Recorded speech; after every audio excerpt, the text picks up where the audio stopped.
ने जो प्रदेश को जिले दिए थे उनको कम करने की जो चर्चा चल रही है उसको लेकर क्या ये कहेंगे? कम नहीं कर पाएंगे। ये तो क्या है कि जो चुनाव से पहले इन्होंने लावा लूटने के लिए सरकार का जो थोते भाषण दिए उनको जस्टिफाइड करने के लिए ये इस तरीके की बातें कर रहे हैं। आप बताइए, भारत सरकार ने रोक लगा दी कि कोई भी राजस्व गांव भी नहीं बन सकता, न कम हो सकता न ज्यादा हो सकता। जिला तो बहुत बड़ी बात है, संभाग तो बहुत बड़ी बात है। तो ये कैसे कर पाएंगे? इन्होंने छूट मांगी है, इनको छूट मिलती तो मिल जाती, इनको छूट मिलेगी नहीं। और जो सुविधा जनता को मिल गई, आज मान लीजिए सीकर को संभाग मिल गया, यहाँ पर जो चूरू, सीकर, झुंझुनू और नीमका थाना के लोगों को रिलीफ मिल रही है, तो अब वो जयपुर वापस क्यों जाएंगे? इनकी न तो हिम्मत है, न इनके पास ऐसा कोई विजन है, कोई तुक नहीं है। ये केवल समीक्षा के नाम से 9-10 महीने इन्होंने बातें कर करके निकाल दी, जिससे काम नहीं करना पड़े। मैं तो पूछना चाहता हूँ कि ये पेपर लीक की बातें करते थे, कौन मना कर रहा है इनको? सीबीआई कराओ और कोई कराओ, एसआईटी कराओ, जो मर्जी है जो कराओ, लेकिन इस रायते को समेटो और नए युवा लोगों को नौकरियां दो, ये लोग चाहते हैं। आज इस बात से क्या है, वो तो सतत प्रक्रिया है कि कोई भी अपराधी अगर कोई अपराध में संलिप्त है तो उसको पकड़ो और उसको सजा दिलाओ। ये तो हर सरकार का धर्म है। ये कोई नई चीज कर रहे हैं क्या? जो देश में नहीं हुई वो थोड़ी कर रहे हैं। इसलिए मैं ये कहना चाहता हूँ कि नए बच्चों को नौकरियां कैसे मिले? सड़कें टूटी पड़ी हैं, बिजली नहीं है, पानी नहीं है, गर्मियों में लोग मर गए, किसान परेशान हैं। आज कोई सुनने वाला नहीं है। ब्यूरोक्रेसी इतनी हावी है कि मंत्री और मुख्यमंत्री कह रहे हैं हमारे बस का सौदा ही नहीं है। तो छोड़ो इस काम को, फिर आपकी बस का सौदा ही नहीं है और ब्यूरोक्रेसी कह रही है कि हमें पता ही नहीं हम किस पद पर कितने दिन रहने वाले हैं। अभी जो लिस्टें आई, आरएएस की आई, आईएएस की आई, 7-7 बार ट्रांसफर हो गए। 1-2 अधिकारी तो ऐसे हैं जिनके 1 महीने में 3 बार ट्रांसफर हो गए, और दर्जनों नहीं बल्कि सैकड़ों ऐसे अधिकारी हैं जो आज उनको 12 लगा दिया, कल उनको लाडनू लगा दिया, परले दिन उनको रावत सर लगा दिया। ये मजाक चल रहा है। इनके पास में कोई विजन नहीं है। और जबकि क्या कहते थे ये जब सरकार बनी थी कि 360 डिग्री के ऊपर परीक्षण करके, 360 का मतलब है हर एंगल से परीक्षण करके हम स्थानांतरण करेंगे, धीरे धीरे करेंगे। ठीक है साहब, 9 महीने हो गए, अब कर दिया तो उसको आप हर महीने में 3 बार क्यों चेंज कर रहे हैं? हर लिस्ट में एक अधिकारी तो ऐसा है, मैं नाम बताऊंगा, ठीक नहीं लगेगा, जिसका हर सूची में नाम है। 5 सूची है, 5 बार नाम है। तो इससे ज्यादा दुर्भाग्य क्या हो सकता है इस प्रदेश का कि ऐसे अनुभवहीन लोग पर्ची से बन गए। आज मुख्यमंत्री किरोड़ी लाल जी का इस्तीफे के लिए ना हाँ कर रहे हैं ना ना कर रहे हैं। दिल्ली जाए, 5 बार मिलिए, मोदी जी से मिलिए, अमित शाह से मिलिए, कोई पता ही नहीं है। और किरोड़ी जी, देखिए हमारी विचारधारा अलग है लेकिन वो नेता तो है।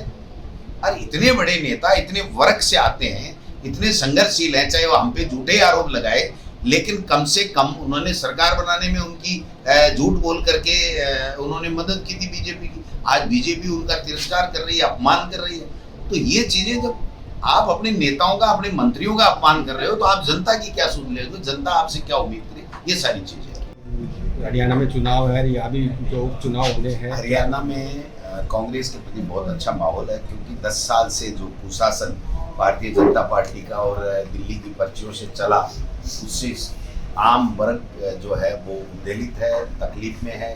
किसान हो, नौजवान हो, मातृशक्ति हो, चाहे छोटे व्यापारी हों, कर्मचारी हों, सारे के सारे 10 साल के कुशासन से त्रस्त हैं। उन्होंने चेहरा जरूर बदला लेकिन गवर्नेंस वो की वही है, और गवर्नेंस उनकी अच्छी नहीं है।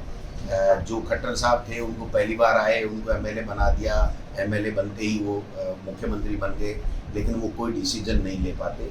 जो गुजरात मॉडल पूरे देश में लागू करने की बात है, वो गुजरात मॉडल यही था कि जो स्थापित अच्छे नेता हैं, जनता के चहेते जो नेता हैं, उनको कुछ भी मत बनाओ और बिल्कुल नए लोगों को बनाओ, जिससे वो केंद्र में बैठे हुए प्रधानमंत्री जी और अमित शाह जी और जो नेतृत्व है दिल्ली का, उसको चैलेंज नहीं कर सके और वो ब्यूरोक्रेसी के माध्यम से वहां पर सरकार चला सके।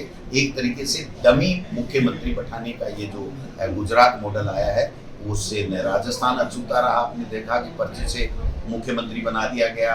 आज कोई विजन उनका नहीं है, कोई फैसले वो नहीं ले पा रहे हैं।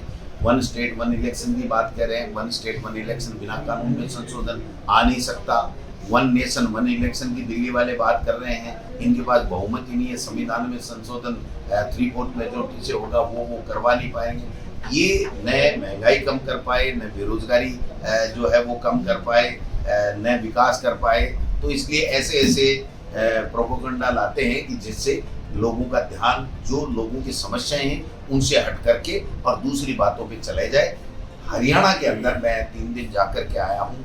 कांग्रेस के प्रति इतना अच्छा उत्साह है क्योंकि राहुल गांधी जी और खड़गे साहब ने जिस प्रकार से घोषणा पत्र दिया है, 10 गारंटियां वहां पर दी हैं किसान के लिए, नौजवान के लिए, जो अग्निवीर से लोग प्रताड़ित हैं, परेशान हैं, जो किसान का बेटा देश की सेवा के लिए जाना चाहता था उसको भी मौका खत्म कर दिया उन्होंने। किसान का कर्ज माफ की बात की वो भी नहीं है। वहाँ पर इतना भय का माहौल है, इतनी अराजकता है कि अपराधी बेखौफ घूम रहे हैं। किसी तरीके का भ्रष्टाचार जो है वो चरम के ऊपर है। नौकरियां मिल नहीं रही हैं लोगों को, माता बहनें जो हैं वो सुरक्षित नहीं हैं। तो सारा का सारा जो वातावरण बना है वो भारतीय जनता पार्टी के खिलाफ है। और अब जिस प्रकार से मोदी जी जो भाषण देते हैं, हिंदू मुस्लिम कब्रिस्तान शमशान, और जिस तरीके से धर्म के आधार के ऊपर उन्माद फैला करके वो अपनी राजनीतिक रोटियां सेक के आए हैं और उससे लोग अब परेशान हो गए हैं। इसलिए मैं समझता हूं कि जो हरियाणा में सरकार बन रही है वो कांग्रेस की बन रही है और बहुत अच्छे बहुमत के साथ में बन रही है।